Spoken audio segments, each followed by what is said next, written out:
धनतेरस की कथा।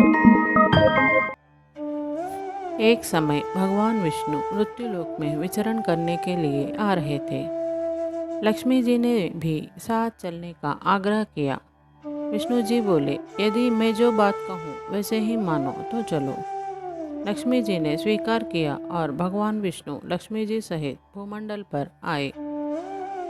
कुछ देर बाद एक स्थान पर भगवान विष्णु लक्ष्मी जी से बोले, जब तक मैं न आऊँ तुम यहाँ ठहरो। मैं दक्षिण दिशा की ओर जा रहा हूँ, तुम उधर मत देखना। विष्णु जी के जाने पर लक्ष्मी को कौतुक उत्पन्न हुआ कि आखिर दक्षिण दिशा में क्या है जो मुझे मना किया गया है और भगवान स्वयं दक्षिण में क्यों गए। कोई रहस्य जरूर है। लक्ष्मी जी से रहा नहीं गया। ज्यों कि भगवान ने राह पकड़ी त्यों ही लक्ष्मी जी भी पीछे पीछे चल पड़ी। कुछ ही दूर पर सरसों का खेत दिखाई दिया। वह खूब फूला था। वे उधर ही चली। सरसों की शोभा से वे मुग्ध हो गई और उसके फूल तोड़कर अपना श्रृंगार किया और आगे चली। आगे गन्ने का खेत खड़ा था। लक्ष्मी जी ने 4 गन्ने लिए और रस चूसने लगी। उसी क्षण विष्णु जी आए और यह देख लक्ष्मी जी पर नाराज होकर शाप दिया, मैंने तुम्हें इधर आने को मना किया था पर तुम न मानी और यह किसान की चोरी का अपराध कर बैठी। अब तुम उस किसान की 12 वर्ष तक इस अपराध की सजा के रूप में सेवा करो। ऐसा कहकर भगवान उन्हें छोड़कर क्षीर सागर चले गए। लक्ष्मी किसान के घर रहने लगी। वह किसान अति दरिद्र था। लक्ष्मी जी ने किसान की पत्नी से कहा, तुम स्नान कर पहले इस मेरी बनाई देवी लक्ष्मी का पूजन करो, फिर रसोई बनाना। तुम जो मांगोगी मिलेगा। किसान की पत्नी ने लक्ष्मी के आदेश अनुसार ही किया। पूजा के प्रभाव और लक्ष्मी की कृपा से किसान का घर दूसरे ही दिन से अन्न, धन, रत्न, स्वर्ण आदि से भर गया और लक्ष्मी से जगमग होने लगा। लक्ष्मी ने किसान को धन धान्य से पूर्ण कर दिया।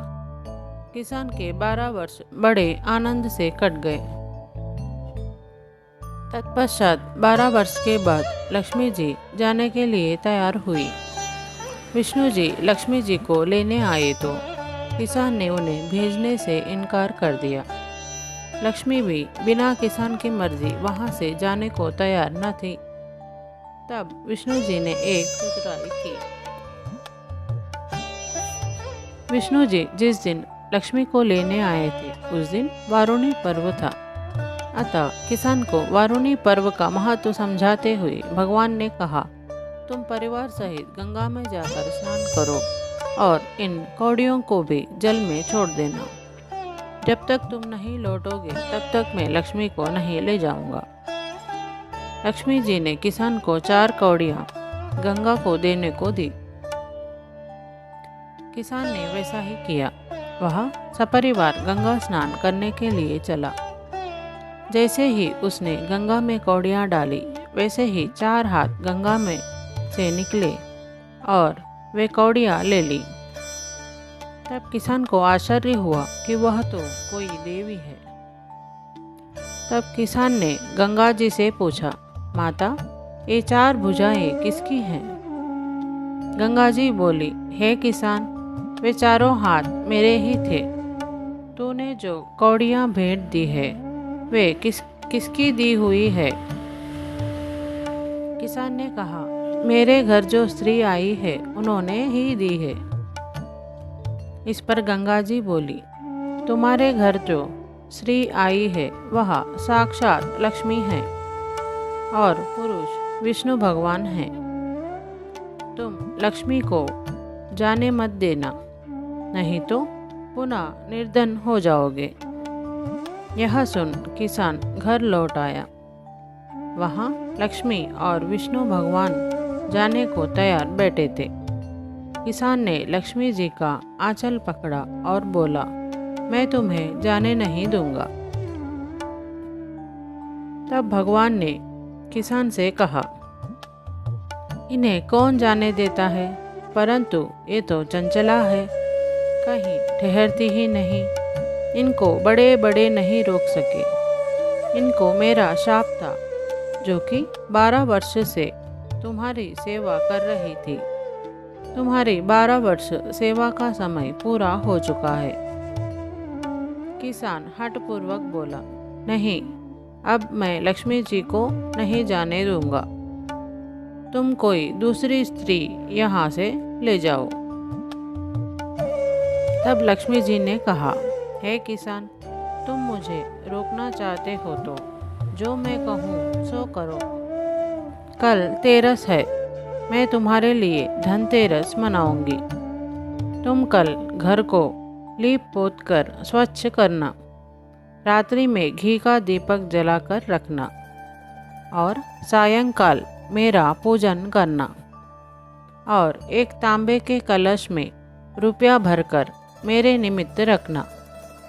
मैं उस कलश में निवास करूंगी, किंतु पूजा के समय मैं तुम्हें दिखाई नहीं दूंगी।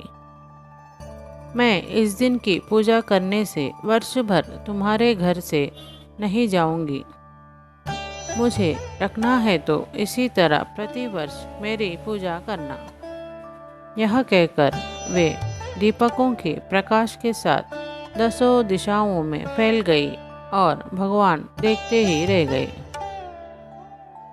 अगले दिन किसान ने लक्ष्मी जी के कथानुसार पूजन किया। उसका घर धन धान्य से पूर्ण हो गया।